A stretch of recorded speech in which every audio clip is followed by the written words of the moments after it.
네, 안녕하세요. 주식은 역시 기리기리세 기리십니다. 안녕하세요, 여러분들. 자, 매주 일요일마다 돌아오는 그 시간입니다. 매주 기릴과 함께 이번 주에는 무슨 일이 있었고 다음 주에는 어떤 일이 있을지 복습과 예습 빠르게 보도록 하겠습니다. 같이 공부하시죠. 렛츠 기릿!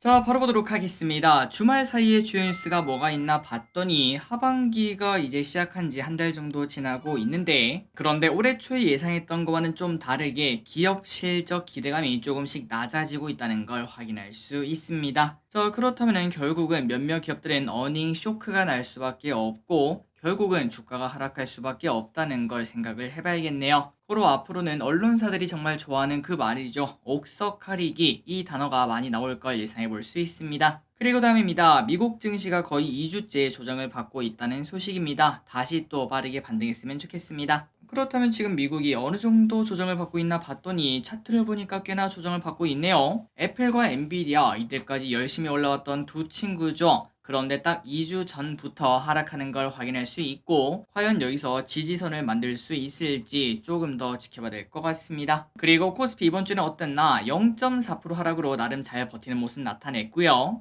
삼성전자 같은 경우는 조금 아쉽습니다. 어느덧 67,500원까지 하락해 121선을 코앞에 두고 있는 걸 확인할 수 있습니다. 늘 변수가 많았던 코스닥, 이 친구 같은 경우에도 이번 주는 0.6% 하락으로 마무리가 되었습니다. 이 와중에 매동은 매우 나쁩니다. 외국인과 연기금의 매도가 지속적으로 나오는 걸 확인할 수 있고, 결국은 환율이 이렇게 많이 급등하고 있는데 이 환율이 낮아져야 또 외국인이 돌아오며 시가총액 사용들이 가지 않겠습니까? 그 시기가 언제 올지 한번 기다려 봐야 될 것 같습니다. 얼마 남지는 않았겠죠. 그리고 WTI 계속 올라가고 있습니다. 유가 관련주 벌써 한 달 정도 된 것 같은데 계속 우리가 볼 필요가 있을 것 같습니다. 미국 시장을 보겠습니다. 금요일날 미국 증시는 혼조세로 마감이 되었고 다우는 플러스지만 나스닥은 0.6% 하락으로 마무리가 되었네요. 그렇다면 미국 증시가 조금 힘든 이유가 뭐였나 봤더니 CPI는 잡히는 모습을 나타냈죠. 그런데 PPI, 생산자 물가는 반등을 했다고 합니다. 그러다 보니까 투자자들 사이에서는 뭐야 이거 좀 일관성 있는 데이터가 아니네 라는 이야기가 나왔다고 합니다. 비트코인은 지금 현재 보합권의 움직임 나타내고 있고, 이런 것들을 종합적으로 봤을 때 코스피는 일단 내일 소폭 하락 출발할 것 같네요. 다음 주 증시 전망 보도록 하겠습니다. 잘 나가던 미국 증시가 어느덧 2주 가까이 쉬어가는 모습을 보여주고 있습니다. 그 잘 나가던 엔비디아 그리고 애플도 나름 큰 하락을 하고 있기에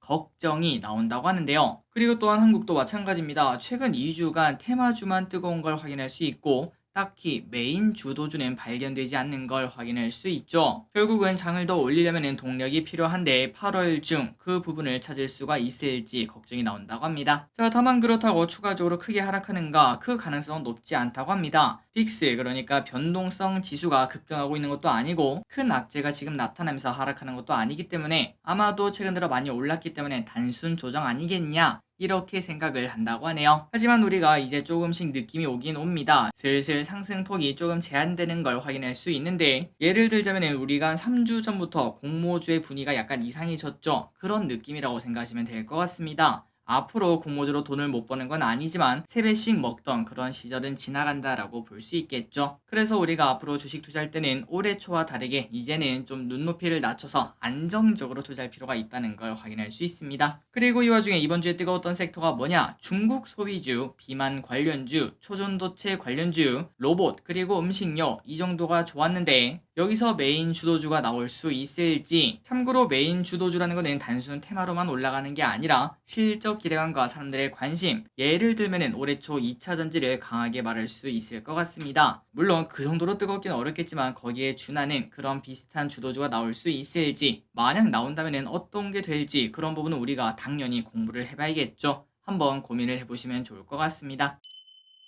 다음입니다. 연기금 외국인, 이번 주에도 매동이 좋지 않았는데 이 와중에 산 건 뭔가 보도록 하겠습니다. 연기금입니다. 호텔신라, 아모레퍼시픽, LG생건, 삼성 SDS, 네이버, S-오일, 카카오, 셀트리온, CJ제일제당, 현대백화점 등등을 매수합니다. 딱 매동을 보니까 연기금은 중국 소비주 위주로 쓸어가는 걸 확인할 수 있네요. 그리고 외국인은 무엇을 샀나? 삼성전자, 호텔신라, LG엔솔, 현대차, 카카오뱅크, 대한항공, 현대모비스, SK하이닉스, 삼성중공업을 매수합니다. 마지막으로 개인입니다. 삼성전자, 포스코홀딩스, 금양, 화두, 기아, 하이브, 네이버, LG화학 2차전지 ETF를 매수하는 걸 확인할 수 있습니다. 다음입니다. 이번 주에 어떤 일이 있었는지 복습해보도록 할게요. 8월 7일 월요일이었습니다. JP모건이 경기 침체가 안 온다라는 긍정적인 이야기를 꺼냈죠. 그래서 증시는 또 낙관적인 생각을 가지고 있다는 그런 소식을 확인할 수 있습니다. 그리고 이 와중에 미국이 중국 제재에 대해서 발표를 했습니다. 여기에 대한 중국의 보복이 나올지 여기에 우리가 관심 있게 받을 것 같습니다. 히토리 관련주 또 들썩들썩 할 수 있겠죠. 화요일입니다. 유가가 계속 상승하고 있다는 소식입니다. 그리고 한동안 유가가 배럴당 70달러 아래로 떨어지지 않을 것 이런 얘기도 나온다고 하네요. 수요일입니다. 무디스, 미국은행 무더기 강등 이 소식 때문에 미국 은행주가 조금 나쁜 흐름을 나타냈고 투자 심리가 악화가 되었다고 합니다. 그리고 이 와중에 비만약 관심이 계속적으로 나오고 있습니다. 우리나라 바이오에도 충분히 영향을 줄 수 있기에 관심 있게 당연히 볼 필요가 있고 만약에 투자가 많이 어렵다면 ETF로라도 우리가 올해 중순 2차전지 혼자만 오를 때 얼마나 그 포모 증후군을 많이 시달렸습니까? 만약 그때 ETF를 단돈 몇 프로만 갖고 있었더라도 우리의 마음은 살짝의 아쉬움은 있을지언정 절대 포모까지는 가지 않는다고 볼 수 있겠죠. 그렇기 때문에 최근 들어 분위기가 좋은 바이오 쪽 ETF를 조금이라도 최소한 한 주라도 사보는 게 좋다고 생각합니다. 목요일입니다. 아주 큰 소식이 떴죠. 중국인이 온다. 6년 만에 중국의 단체 관광이 진행될 수 있다고 합니다. 금요일입니다. CPI가 공개가 되었는데 물가가 잡히는 모습을 나타냈습니다. 다만 PPI가 조금 높게 나오면서 다시 걱정은 나온다고 하네요. 그리고 다음 주 이걸 잘 봐야 될 것 같습니다. 중국에서 악재가 하나 나오고 있는데 제2의 헝다 사태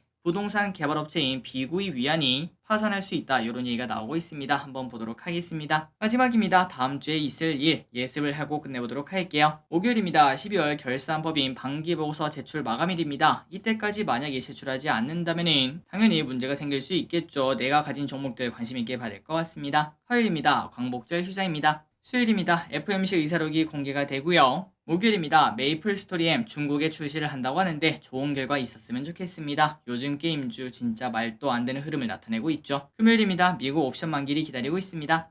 한국, 미국, 일본 정상회의가 있습니다. 실적 발표 기업들 이렇게 있으니까 참고하시면 될 것 같고요.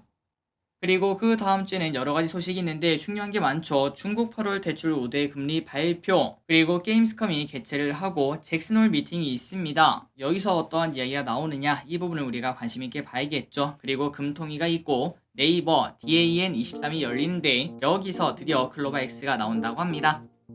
마지막으로 달력을 보고 끝내보도록 하겠습니다. 이러한 일정이 있으니까 체크하시면 될 것 같아요. 3초 뒤에 넘어가도록 하겠습니다. 자, 오늘의 공부 여기까지 끝났습니다. 항상 이렇게 같이 공부해서 진심으로 감사합니다. 지금까지 기리셨습니다. 빠이요.